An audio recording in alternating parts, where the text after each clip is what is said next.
Dragonfly Titan पर उड़ान। आज के इस एक्सप्लेनर में आपका स्वागत है। आज हम नासा के एक ऐसे मिशन को करीब से समझने जा रहे हैं जो सीधा किसी साइंस फिक्शन फिल्म का सीन लगता है। जरा सोचिए, शनि ग्रह के सबसे बड़े और रहस्यमयी चंद्रमा टाइटन के आसमान में हकीकत में एक मशीन को उड़ाने की तैयारी। अंतरिक्ष विज्ञान हमेशा से ही हमें हैरान करता आया है, लेकिन ये मिशन सच में हमारे दिमाग को पूरी तरह से चकरा देने वाला है। तो चलिए बिना किसी देरी के इस रोमांचक सफर की शुरुआत करते हैं। भाग 1, पृथ्वी जैसी एक एलियन दुनिया। सबसे पहले आइए इस अजीबोगरीब लेकिन बेहद दिलचस्प दुनिया के माहौल को थोड़ा समझते हैं। अब टाइटन कोई आम चंद्रमा नहीं है। आकार में यह हमारे बुध ग्रह यानी मरकरी के बराबर है। और सबसे हैरान करने वाली बात, हमारे पूरे सौरमंडल में ये इकलौता ऐसा चंद्रमा है जिसका अपना एक बेहद घना वायुमंडल है। ये जगह एक ही समय में जितनी पराई लगती है उतनी ही जानी पहचानी भी है। हमारी पृथ्वी की ही तरह यहाँ भी बाकायदा बादल, बारिश और नदियों का पूरा चक्कर चलता है। लेकिन यहाँ एक बहुत बड़ा ट्विस्ट है। यहाँ पानी की जगह लिक्विड हाइड्रोकार्बन्स जैसे मीथेन और ईथेन का इस्तेमाल होता है। मतलब आसमान में मीथेन के बादल बनते हैं, मीथेन की ही बारिश होती है और चंद्रमा के उत्तरी ध्रुव पर मीथेन और ईथेन के विशाल समंदर हिलोरे लेते हैं। हमारी पृथ्वी के अलावा ये ब्रह्मांड की इकलौती ऐसी ज्ञात जगह है जहां सतह पर तरल पदार्थ मौजूद है। बस वो तरल पदार्थ पानी नहीं है। आपके मन में ये सवाल आ सकता है कि ये हाइड्रोकार्बन आखिर पानी की तरह बह कैसे सकते हैं?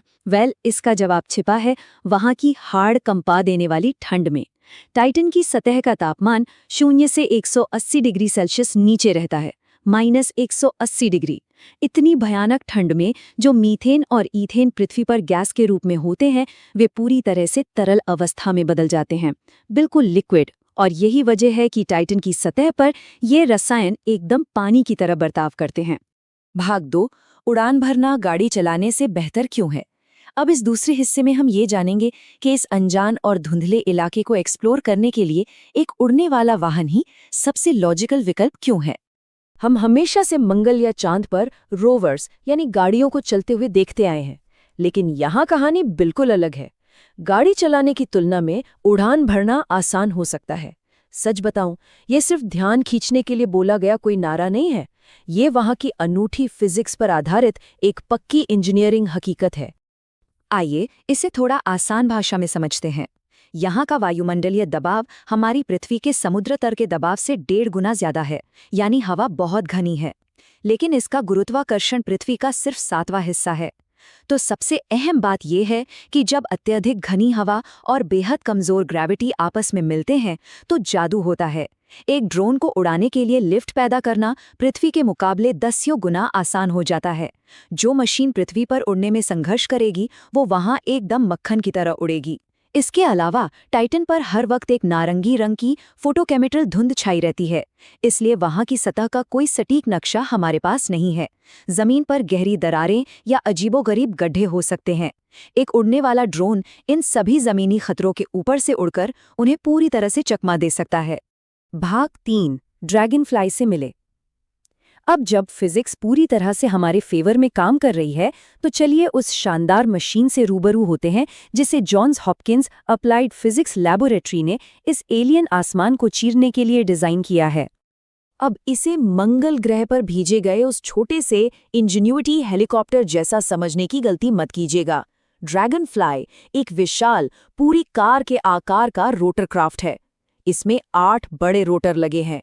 ये सिर्फ एक डेमो नहीं है, बल्कि परमाणु ऊर्जा से चलने वाला एक फुल स्केल भारी भरकम विज्ञान मिशन है। इसका मुख्य काम टाइटन की ऑर्गेनिक केमिस्ट्री को खंगालना और ये पता लगाना है कि क्या वहां जीवन पनपने लायक हालात मौजूद हैं। और इसके काम करने का तरीका भी बेहद दिलचस्प है।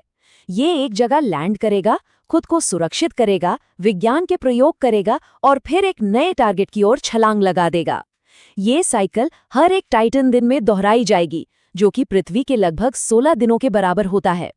इस तरह बार बार छलांग लगाने की वजह से ये पूरे चंद्रमा के अलग अलग हिस्सों से ढेरों डेटा इकट्ठा कर पाएगा। भाग 4, परमाणु ऊर्जा का उपयोग। अब हम अपनी अगली बड़ी चुनौती पर आते हैं। आखिर इतने बड़े वाहन को उस नारंगी धुंध के नीचे बिना रुके पावर कैसे दी जाएगी?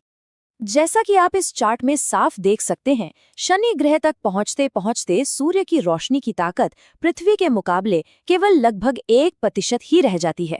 ऊपर से टाइटन की घनी धुंध उस रोशनी को और भी कम कर देती है, इसलिए वहां सोलर पैनल लगाना बिल्कुल ही अव्यावहारिक है। इसी वजह से ये मिशन पूरी तरह से multi mission radio isotope thermo electric generator पर निर्भर करेगा।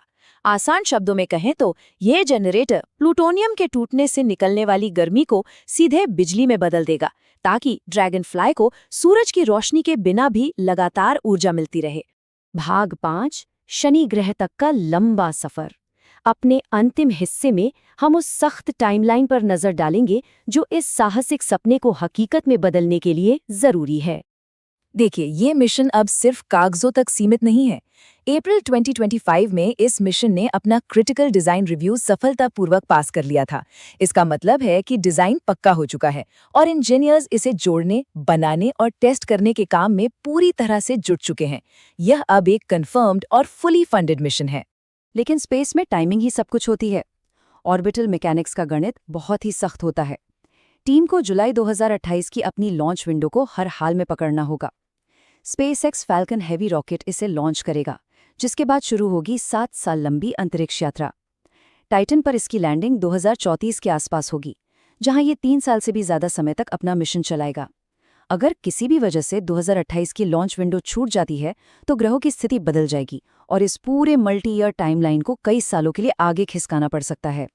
और इसमें कोई शक नहीं कि इस मिशन के दांव बहुत ऊंचे हैं। 3.35 बिलियन अमेरिकी डॉलर, ये वो कुल लागत है जो इस बेहद महत्वाकांक्षी अभियान को मुमकिन बनाने के लिए लगाई जा रही है। तो इस एक्सप्लेनर के अंत में मैं आपके सामने एक बहुत ही गहरा विचार छोड़कर जा रही हूँ। अगर टाइटन जैसी एकदम जमी हुई दुनिया में, जहां पानी की जगह मीथेन बहती है, वहां जीवन की शुरुआत से जुड़े रसायन पनप सकते हैं, तो ये हमारे ब्रह्मांड में जीवन की उत्पत्ति के बारे में क्या नए राज खोल सकता है? क्या जीवन की कहानी हमारी सोच से कहीं ज्यादा अलग और विस्तृत है? ड्रैगन फ्लाई के उस विचित्र और एलियन चंद्रमा तक पहुंचने के सफर का इंतजार करते हुए यकीनन ये हम सब के लिए सोचने का एक बहुत बड़ा विषय है।